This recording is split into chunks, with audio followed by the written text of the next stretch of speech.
சரண் Krishna YouTube சேனலுக்கு உங்களை அன்புடன் வரவேற்கின்றேன். குலதெய்வம் உங்கள் வீட்டில் இருந்தால் கட்டாயம் இந்த 3 அறிகுறிகள் தெரியும். குலதெய்வம் உங்கள் வீட்டிற்கு வர நீங்கள் என்ன செய்ய வேண்டும் அப்படிங்கிறத பற்றி தான் இந்த வீடியோவில் தெளிவாக நம்ம பார்க்க போகிறோம். நம்ம சேனலில் உள்ள வீடியோவை ஃபஸ்ட் டைம் நீங்கள் பார்க்குறீங்க அப்படின்னா மறக்காமல் நம்ம சேனலை சப்ஸ்கிரைப் பண்ணி வச்சுக்கோங்க. நம்ம சேனலில் தொடர்ந்து குலதெய்வ பதிவுகள், ஆன்மீக தகவல்கள் வந்து கொண்டே இருக்கும். வாங்க வீடியோக்குள்ளே போகலாம். குலதெய்வம் நம்ம வீட்டுக்கு வரணும் அப்படின்னா நம்ம என்னென்னலாம் செய்யணும் அப்படிங்கிறத முதல்ல பார்த்துருவோம். முதல் விஷயம், குலதெய்வத்தை நம்ம மனதார வழிபாடு செய்ய வேண்டும். குலதெய்வ எல்லைக்கு அடிக்கடி போனாதான் குலதெய்வம் வீட்டுக்கு வருமா அப்படின்னு கேட்டிங்கன்னா கண்டிப்பாக இல்லை. குலதெய்வத்தை நம்ம எவ்வளோக்கு எவ்வளோ மனதளவில் நினச்சி வழிபாடு செய்கிறோமோ, நம்ம வீட்டில் எந்த ஒரு நல்ல விஷயம் செய்கிறதுக்கு முன்னாடியும் எது செய்கிறதுக்கு முன்னாடியும் நம்ம குலதெய்வத்தை நினச்சி நம்ம செய்யும்போது கண்டிப்பாக அந்த தெய்வம் நமக்கு நம்ம பிள்ளைங்க நினைக்கிறாங்க அப்படின்னு சொல்லி கண்டிப்பாக உங்கள் வீட்டுக்கு உங்கள் குலதெய்வம் வந்து வாசம் செய்வாங்க. இரண்டாவது விஷயம், முன்னோர் வழிபாடு கண்டிப்பாக நம்ம செய்யணும். முன்னோரை வழிபாடு செய்ய செய்ய குலதெய்வம் மனம் மகிழும். முன்னோர்கள் அப்படிங்கிறது குலதெய்வத்தின் மூத்த குழந்தைகள். முன்னோர்களுக்கு நம்ம செய்ய வேண்டிய வழிபாடுகள் அவங்கவுங்க குடும்ப முறைப்படி ஒரு முன்னோர் வழிபாடு அப்படின்னு சொல்லி வச்சுருப்போம். அதாவது முன்னோர்கள் இறந்த திதி அன்று நம்ம போய் திதி கொடுத்து வீட்டில் இலை போட்டு சாமி கும்பிடுவது சரியான முறை. அது மாதிரியும் நீங்கள் கும்பிடலாம். ஒரு சிலருக்கு அவங்க இறந்த தேதி வைத்து வருடத்திற்கு ஒரு நாள் அவங்க என்னெல்லாம் சாப்பிடுவாங்களோ சைவம் அசைவம் எல்லாமே வச்சு படையல் போட்டு வணங்குற பழக்கம் இருக்கும். ஒரு சிலருக்கு மாட்டு பொங்கல் அல்லது தீபாவளிக்கு ஒரு 10 நாளைக்கு முன்னாடி முன்னோர்களை அழைத்து சாப்பாடு போடுறது அப்படிங்கிற ஒரு பழக்கம் வச்சுருப்பாங்க. உங்கள் குடும்ப முறைப்படி நீங்கள் எப்படி உங்கள் முன்னோர்களை வணங்குவீங்களோ அதே முறைப்படி நீங்கள் முன்னோர்களை வருடத்திற்கு ஒரு முறை கட்டாயம் வணங்க வேண்டும். முன்னோர்களோட சாபம் இல்லாமல் இருந்தாலே அந்த வீட்டில் குழந்தை செல்வங்களுக்கு எந்த ஒரு தடைகளும் இருக்காது. மூன்றாவது, இந்த 3 ஜீவராசிகளுக்கும் நீங்கள் உணவு கொடுக்கும்போது கண்டிப்பாக உங்களுக்கு முன்னோர்களின் ஆசீர்வாதம் மற்றும் குலதெய்வத்தின் அனுகிரகமும் கிடைக்கும். அந்த 3 ஜீவராசிகள் யார் அப்படின்னு பார்த்தீங்கன்னா காகம், நாய் மற்றும் குருவிகள். இந்த ஜீவராசிகள் உங்கள் வீட்டுக்கு வந்தாலே கட்டாயம் உங்களால் முடிந்த உணவுகளை அவர்களுக்கு கொடுங்க. இதை செஞ்சாலே போதும். கண்டிப்பாக உங்கள் வீட்டுக்கு குலதெய்வத்தின் அனுகிரகம், குலதெய்வம் விரும்பி வந்து வாசம் செய்கிறத நீங்கள் கண் கூட பார்க்க முடியும்.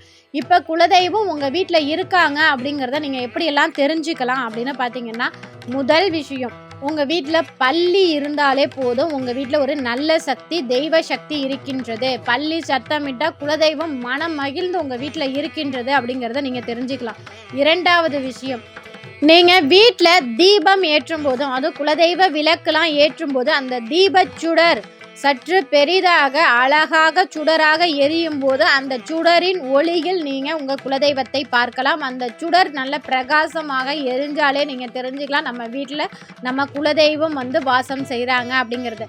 மூன்றாவது விஷயம், ரொம்பவே முக்கியமான விஷயம், நம்ம ஒருபோதும் நம்ம வீட்டில் குலதெய்வத்தை பற்றியோ இல்லை நம்ம முன்னோர்களை பற்றியோ நம்ம இழிவாக பேசக்கூடாது. ஒரு சில வீடுகளில் பார்த்திங்கன்னா, நான் தெய்வத்தெல்லாம் வணங்கிட்டு தான் இருக்கேன், எனக்கு எதுவுமே செய்ய மாட்டுது, அவங்களுக்கு நிறையா செய்யுதுப்பா, என்ன தெய்வமோ அப்படிங்கிற மாதிரிலாம் நிறைய தெய்வத்தையே திட்டுவாங்க.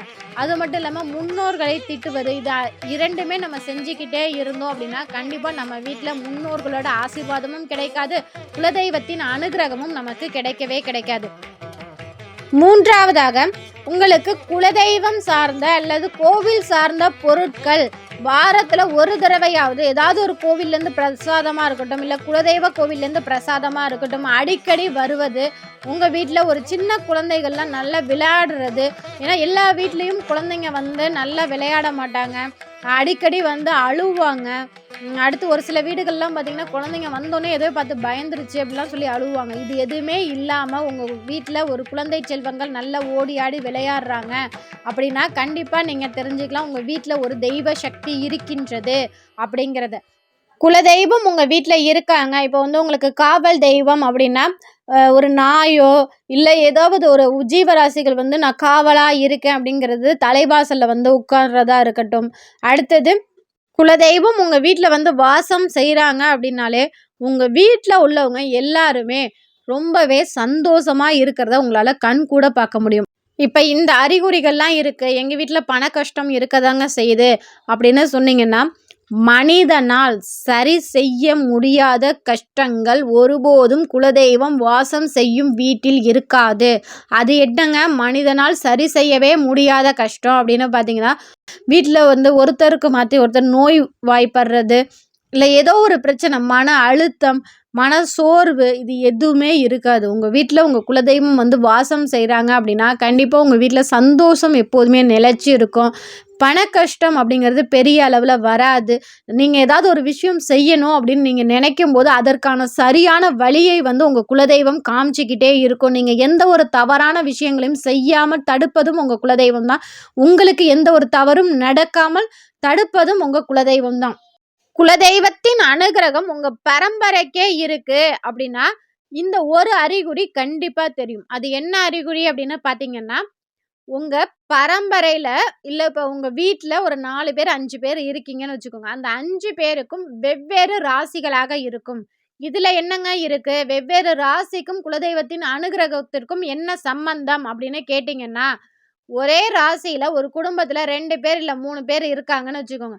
அந்த ராசிக்கு ஒரு கஷ்ட காலம், பாதகமான நிலை அப்படின்னா, கஷ்டம் அதிகமா அந்த குடும்பத்த தாக்கும். ஏன்னா கிரகங்கள் சாதகமா இருக்காது. நம்ம குலதெய்வத்தின் அனுகிரகம் இருக்கும்போது ஓரளவுக்கு தான் கஷ்டம் வராமல் தடுக்குமே தவிர, நம்ம இந்த கஷ்டங்கள அனுபவிக்கணும் அப்படிங்கிறப்ப, அந்த கஷ்டம் 3 பேருக்கும் அப்படிங்கிறப்ப ரொம்பவே அதிக கஷ்டப்படுவாங்க. அதே சமயம் நல்லா இருப்போம் அப்படிங்கிறப்ப ரொம்ப சந்தோஷமா இருப்பாங்க. அவங்களோட வாழ்க்கை தரம் ரொம்பவே உயர்வாக தான் இருக்கும். ஆனா கஷ்டப்படுறப்ப பல குடும்பங்கள்லாம் பார்த்தீங்கன்னா, அவங்க வாழ்க்கையில மீண்டு வரவே முடியாத அளவுக்கு மிகப்பெரிய கஷ்டத்த அனுபவிப்பாங்க.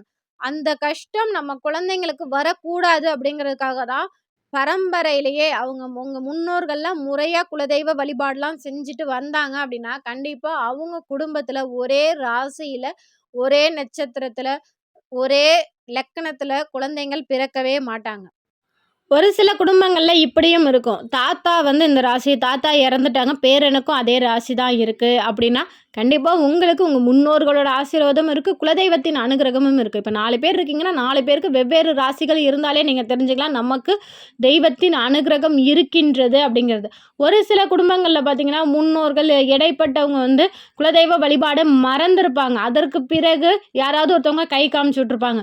இதான்ப்பா உன்னோட குலதெய்வம் அப்படின்னு சொல்லி கை காமிச்சு விட்டு, அத திருப்பி இவங்க கையெடுக்கும்போது, அதனால தான் இடையில நமக்கு ஒரு சில கஷ்டங்கள் வருமே தவிர, நம்ம கையெடுக்க நம்மளோட வாழ்க்கையும் நல்லாயிருக்கும். நமக்கு அடுத்து வர தலைமுறையினர் வாழ்க்கையும் சிறப்பாகவே இருக்கும். குலதெய்வ வழிபாட பொறுத்தவரைக்கும், நம்ம மட்டும் நல்லா இருக்கணும் அப்படிங்கிறது சாமி கும்பிடுறதில்ல. நம்ம சாமி கும்பிட நம்ம தலைமுறையினரே நல்லா இருப்பாங்க. அதுதான் குலதெய்வ வழிபாட்டின் ரொம்பவே சிறந்த ஒரு அம்சமாகவே இருக்கும். இந்த வீடியோ பார்க்குற நீங்க உங்க வீட்ல இந்த அறிகுறிகள்ல ஏதாவது ஒரு அறிகுறி உங்க வீட்ல இருந்தா கூட நீங்க கட்டாயம் தெரிஞ்சுக்கலாம். நம்ம வீட்ல குலதெய்வத்தின் அனுகிரகம் இருக்கு அப்படிங்கிறத. குலதெய்வத்தின் அனுகிரகம் உங்க குடும்பத்துக்கு இருக்கு அப்படின்னா, மறக்காம உங்க குலதெய்வத்தின் பெயர் என்ன அப்படிங்கிறத மறக்காம எங்களோட கமெண்ட் செக்ஷன்ல ஷேர் பண்ணிக்கோங்க. இந்த வீடியோ உங்களுக்கு பயனுள்ளதாக இருக்கும் என்ற நம்பிக்கையில் மற்றொரு வீடியோவில் சந்திக்கிறேன். இந்த வீடியோ உங்களுக்கு பிடிச்சிருந்தா லைக் பண்ணுங்க, ஷேர் பண்ணுங்க, மறக்காம சப்ஸ்கிரைப் பண்ணுங்க. சரண் கிருஷ்ணா யூடியூப் சேனல்.